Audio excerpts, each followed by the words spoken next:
सो hey guys, कैसे हैं आप लोग। मेरा नाम है उज्जवल दत्ता और आप देख रहे हैं Ujjwal Datta be skill YouTube channel. So skill होने के लिए तैयार हो जाइए और स्वागत है आपका इस वेब सीरीज के पार्ट 3 में, जहां पे हम कुछ स्टेप्स सीखने वाले हैं यार।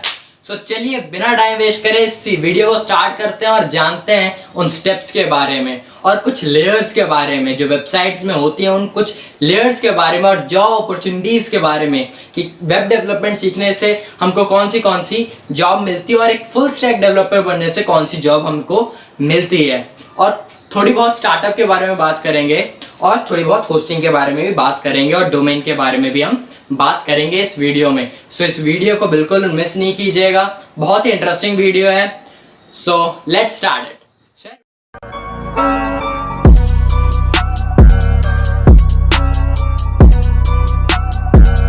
वेबसाइट या फिर कोई भी एप्लीकेशन डेवलप करने से पहले उनके कुछ स्टेप्स होते हैं। सबसे पहला स्टेप होता है हमारा प्लानिंग करना कि हमें कौन सी वेबसाइट डेवलप करनी है, किस तरीके की वेबसाइट डेवलप करनी है, किस तरीके का एक एप्लीकेशन हमें डेवलप करना है, उसमें कौन से कंपोनेंट्स होंगे, उसमें हम कैसी फंक्शनैलिटीज प्रोवाइड करेंगे, ये सारी चीजें प्लान करना, उसका डिजाइन कैसा होगा, ये सारी चीज प्लान करना हमारा सबसे पहला स्टेप होता है। उसके बाद आता है हमारा डॉक्यूमेंटेशन। डॉक्यूमेंटेशन हमारा सेकंड स्टेप होता है, जिसमें हम सारे प्लान्स को गैदर करते हैं, इकट्ठा करते हैं हमारे सारे प्लान्स को।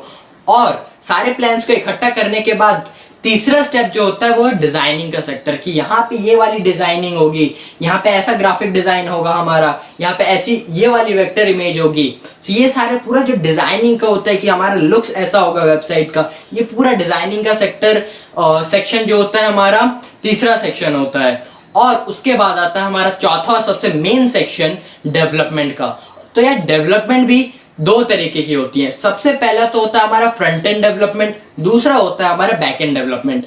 और इन दोनों को ही मिला के कोई भी एप्लीकेशन या फिर कोई भी वेबसाइट हम बनाते हैं। सबसे पहले बात करते हैं फ्रंट एंड डेवलपमेंट के बारे में। सो यार जैसे मैं सेकंड वीडियो में मैंने बात करी थी इंटरफेस के बारे में, सो जो पूरा इंटरफेस हमें स्क्रीन में दिखाई देता है, जैसे एग्जांपल लेते हैं यूट्यूब का। जैसे यूट्यूब का आपको इंटरफेस दिखाई देता है, कैसी उसकी डिजाइनिंग है, कहाँ पे क्या है, ये सारा जो डेवलपमेंट होता है, वो जो हमें एक इंटरफेस दिखाई देता है, इंटरफेस की जो डेवलपमेंट होती है वो पूरा हमारा फ्रंट एंड डेवलपमेंट कहलाती है। और जो उसके पीछे जो पूरा काम कर रहा होता है कि इसको दबाने पे ये फंक्शनैलिटी होगी, मतलब जो भी इंटरफेस में हमें दिखाई दे रहा है वो तो आगे हमारा फ्रंट एंड डेवलपमेंट, लेकिन वो जो चीज हमें दिखाई दे रही है वो काम जो कैसे करती है, उसको कैसे काम करवाना है, ये हम पूरा बैक एंड में करते हैं, बैक एंड डेवलपमेंट में करते हैं। सो होप से यार आपको समझ आ गया होगा कि एक फ्रंट एंड डेवलपमेंट और एक बैक एंड डेवलपमेंट क्या होता है, और ये दोनों ही हमारे डाटाबेस में जाके स्टोर होते हैं। और एक बार जब हमारी पूरी वेबसाइट या फिर कोई भी एप्लीकेशन हमारा डेवलप हो जाता है, उसके बाद आता है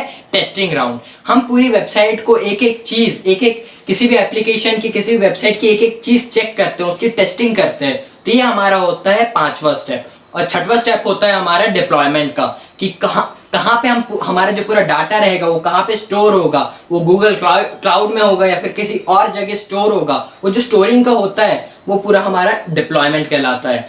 उसके बाद जब सारा डिप्लॉयमेंट हो गया, डेवलपमेंट हो गई, टेस्टिंग हो गई, हर चीज जब हो गई, उसके बाद आखिरी स्टेप होता है हमारा मेंटेनेंस का। एक बार जब वेबसाइट हमारी होस्ट हो गई, डिप्लॉय हो गई कहीं भी, उसके बाद हम उसको मेंटेन करते रहें कि कहीं ज्यादा ट्रैफिक आने पे हमारी वेबसाइट अटक तो नहीं रही है, वो अच्छे से काम तो कर रही है। ये सारी चीजें जो होती हैं हमारा मेंटेनेंस सेक्टर में आती है। और मेंटेनेंस बहुत जरूरी है, क्योंकि अगर एक बार में बहुत सारी ट्रैफिक आ गई, हमारी अगर वेबसाइट डाउन तो नहीं हो रही है, ये सारी चीजें देखना, या फिर कोई एक सेक्शन खुल नहीं रहा है, या फिर कोई भी एक अच्छा जो पेज है वो कोई अच्छे से काम नहीं कर रहा है, इन सबको देखना हमारा मेंटेनेंस का। हमारी वेबसाइट को अपडेट रखना, ये सारा काम होता है मेंटेनेंस में। सो यार ये 6-7 स्टेप्स होते हैं कोई भी एप्लीकेशन या फिर कोई भी एक वेबसाइट को बनाने के लिए। सो यार अब बात करते हैं हमारे नॉर्मल डेवलपमेंट के बारे में। जैसे कि इस सीरीज में हम एक नॉर्मल डेवलपमेंट सीखने वाले हैं, उसी प्रकार से हम अगर किसी भी नॉर्मल प्रोजेक्ट में काम करते हैं, या फिर किसी भी प्रोजेक्ट में काम करते हैं, या फिर किसी भी नॉर्मल एक डेवलपमेंट के ऊपर काम कर रहे होते हैं, तो उनके 3 लेयर्स होते हैं। सबसे पहला लेयर होता है हमारा प्रेजेंटेशन लेयर, जो कि फ्रंट एंड में आता है। जो फ्रंट एंड डेवलपमेंट में हम पूरे प्रेजेंटेशन बना रहे होंगे, हमारा एक आउटर लुक जो हमारी वेबसाइट का या फिर एप्लीकेशन का जो होगा वो इस तरीके का होगा। जो हम प्रेजेंट करते हैं हमारे एंड यूजर को, वो प्रेजेंटेशन लेयर कहलाता है। ये सबसे पहला लेयर होता है जो कि पूरा फ्रंट एंड में काम करता है। उसके बाद आता है हमारा बिजनेस लेयर, जहाँ पे मतलब हमारी वेबसाइट में, हमारे एप्लीकेशन में ये फंक्शन हम प्रोवाइड करेंगे और इसके कुछ बिजनेस लॉजिक्स होते हैं कि जैसे कि आप यहाँ पे मेरी वीडियोस को अगर लाइक करते हैं या फिर डिसलाइक भी करते हैं तो वो एक ही बार आप कर सकते हैं। भले कमेंट्स आप बार बार कर सकते हैं, लेकिन आप लाइक या फिर सब्सक्राइब या फिर डिसलाइक एक ही बार करते हैं। तो ये बिजनेस लॉजिक को सेट करना, ये सारी चीजें हमारी बिजनेस लेयर में आती है, जो कि हमारा पूरा बैकएंड में काम कर रहा हो। और तीसरी लेयर होती है हमारा डाटाबेस, जहाँ पे हमारी पूरी वेबसाइट का या फिर पूरी एप्लीकेशन का जो डाटा स्टोर होता है, मतलब जो हमारी होस्टिंग होती है, वो सारा आता है, वो तीसरा लेयर होता है। डाटाबेस का हम एग्जांपल लेते हैं, जैसे कि हम लोग जो क्रिएटर्स होते हैं वो किसी भी वीडियो को अपलोड करते हैं, वो अपलोड एक जगह स्टोर होगी, यूट्यूब का एक सर्वर होगा, एक डाटाबेस होगा जहाँ पे वो वीडियो सारी स्टोर होंगी। वो जहाँ हमारी इंफॉर्मेशन, हमारी चीजें जहाँ स्टोर होती है, वो हमारा डाटाबेस लेयर होता है। सो ये 3 लेयर्स होते हैं किसी भी एप्लीकेशन को बनाने के पीछे या फिर किसी भी वेबसाइट को बनाने के पीछे। ये 3 लेयर्स में हमारी कोई भी वेबसाइट या फिर कोई भी एप्लीकेशन वर्क करता है। सबसे पहला होता है हमारा प्रेजेंटेशन लेयर, जो कि पूरा एक फ्रंट एंड डेवलपमेंट का हिस्सा होता है। दूसरा होता है हमारा बिजनेस लेयर, जो कि पूरा एक बैक एंड डेवलपमेंट का सेक्टर होता है। और तीसरा और आखिरी लेयर होती है हमारी डाटाबेस, जहाँ पे हमारा पूरा इंफॉर्मेशन, पूरी डाटा हमारी साइट की या फिर एप्लीकेशन की जहाँ पे स्टोर होती है। ये 3 लेयर्स में हमारी कोई भी एप्लीकेशन, कोई भी एक वेबसाइट काम करती है। अब बात करते हैं कि वेबसाइट डेवलपमेंट में कौन से लैंग्वेजेस हमें आना जरूरी है और कौन सी लैंग्वेज से हम एक वेबसाइट को, एक नॉर्मल वेबसाइट को बना सकते हैं। और इस सीरीज में हम कौन सी लैंग्वेजेस को यूज करने वाले हैं, उसके बारे में बात करते हैं। सबसे पहला HTML के बारे में। सो जो हमारी चौथी वीडियो होगी इस सीरीज की, वो पूरी HTML के ऊपर होगी कि HTML काम करता है, कैसे है, और उसके बेसिक्स के बारे में हमारा पूरा चौथा वीडियो होगा। लेकिन अगर आपको बेसिक्स नहीं पता है HTML के, तो आप कोई भी वेबसाइट डेवलप नहीं कर सकते। तो बेसिक्स जानना बहुत ज़रूरी है। और आगे हम डेवलपमेंट में कुछ बेसिक्स सीखने वाले हैं, उसी के बाद हम डेवलपमेंट स्टार्ट करेंगे। सर चौथी वीडियो पूरी डेडिकेटेड होगी उन लोगों के लिए, बिगनर्स के लिए, जो कि पूरी HTML और थोड़ी बहुत CSS की इंफॉर्मेशन हम देंगे। सर HTML हम यूज़ करने वाले हैं सीरीज़ में, हम जावास्क्रिप्ट की थोड़ी बहुत यूज़ करने वाले हैं, और CSS जो पूरा डेकोरेशन का सेक्टर होता है, पूरा डिजाइनिंग का सेक्टर होता है, वो हमारा CSS में आता है। सो यार ये 3 लैंग्वेजेस यूज होती हैं किसी भी एक वेबसाइट को बनाने के लिए। और अब बात करते हैं हमारे डोमेन के बारे में और होस्टिंग के बारे में। तो डोमेन क्या होता है और होस्टिंग क्या होता है? सबसे पहले हम होस्टिंग को उठाते हैं। सर एक जनरल एग्जांपल लेते हैं, जो हम वेबसाइट को डेवलप करते हैं उसको हम एक घर की तरह लेते हैं, और जो होस्टिंग रहती है वो हमें जमीन की तरह होती है, जहाँ पे हमारी जो वेबसाइट होती है वो स्टोर होती है। जिस प्रकार से हमारा जो घर किसी भी एक जमीन के ऊपर स्टोर होता है, उसी प्रकार से हमारी जो वेबसाइट होती है वो भी एक इंटरनेट के जमीन में स्टोर होती है। सो यार ये होता है होस्टिंग का मतलब, जहाँ पे हमारी वेबसाइट जाके स्टोर होती है। डोमेन का मतलब होता है नामकरण करना, कि हमारी वेबसाइट का नाम क्या होगा। जिस प्रकार से हम किसी भी घर का एक नाम देते हैं ना, कि ये होगा मेरे घर का नाम, तो वो होता है एक डोमेन का मतलब कि नामकरण करना, हमारी वेबसाइट का एक नाम देना, ये चीजें होती है डोमेन का मतलब। और यार एक वेब डेवलपमेंट के पीछे, एक एप्लीकेशन डेवलपमेंट के पीछे बहुत पूरी बड़ी टीम होती है। कोई एक फ्रंट एंड डेवलपमेंट संभाल रहा होता है, कोई बैक एंड डेवलपमेंट संभाल रहा होता है, कोई डिजाइनिंग का सेक्टर संभाल रहा होता है, कोई टेस्टिंग का, कोई मेंटेनेंस का।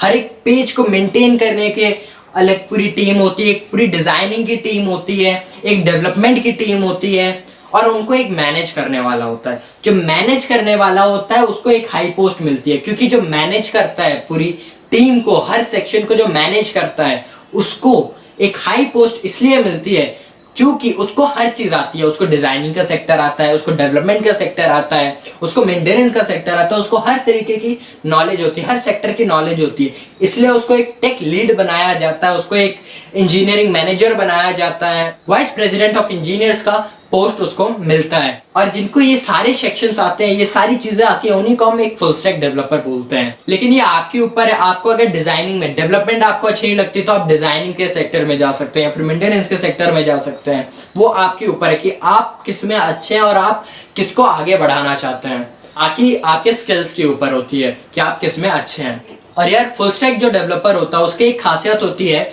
कि उसके अंदर एक पावर होती है, उसको वो किसी के ऊपर डिपेंड नहीं होता है। अगर उसके दिमाग में या फिर उसके अंदर कोई एक स्टार्टअप का आइडिया आता है तो उसको वो किसी के लिए मोहताज नहीं रहता कि ये मेरे साथ आएगा तो मैं कुछ करूंगा, वो मेरे साथ आएगा तो वो कुछ करेगा। उसको इस चीज का डर नहीं होता, वो किसी की मदद का मोहताज नहीं होता, वो खुद हर चीज करने के लिए सक्षम होता है। उसको क्योंकि उसको डिजाइनिंग भी आती है, उसको डेवलपमेंट भी आती है, उसको हर चीज आती है, तो वो खुद ही हर चीज कर सकता है। भले वो बाद में अपनी एक टीम बना ले, लेकिन स्टार्टिंग में वो खुद ही किसी भी चीज को स्टार्ट कर सकता है, किसी भी डेवलपमेंट को वो स्टार्ट कर सकता है। तो ये यार एक फुल स्टैक डेवलपमेंट का एक फायदा होता है। यार ये थी एक पूरी वीडियो जिसमें हमने सबसे पहले कुछ स्टेप्स को जाना, उसके बाद कुछ लेयर्स को जाना, उसके बाद हमने बात करी होस्टिंग की, उसके बाद हमने बात करी लैंग्वेजेस कौन सी यूज होती हैं वेब डेवलपमेंट में, उसके बाद फिर हमने फुल स्टैक डेवलपर के बारे में भी जाना और उसको कैसी जॉब्स मिलती है उसके ऊपर भी जाना। सो यार अगर आपको ये वीडियो अच्छी लगी तो प्लीज़ लाइक कीजिए, शेयर कीजिए, सब्सक्राइब कीजिए हमारे चैनल को, और इसी तरीके की एजुकेशनल और स्किल्ड से भरी वीडियोस देखने के लिए शेयर कीजिए हमारे चैनल को, सब्सक्राइब कीजिए, और मैं ऐसी वीडियोस आपके लिए लाते रहूंगा। तो शुक्रिया, धन्यवाद, नेक्स्ट वीडियो को देखिए और यार thank you, bye bye, good bye.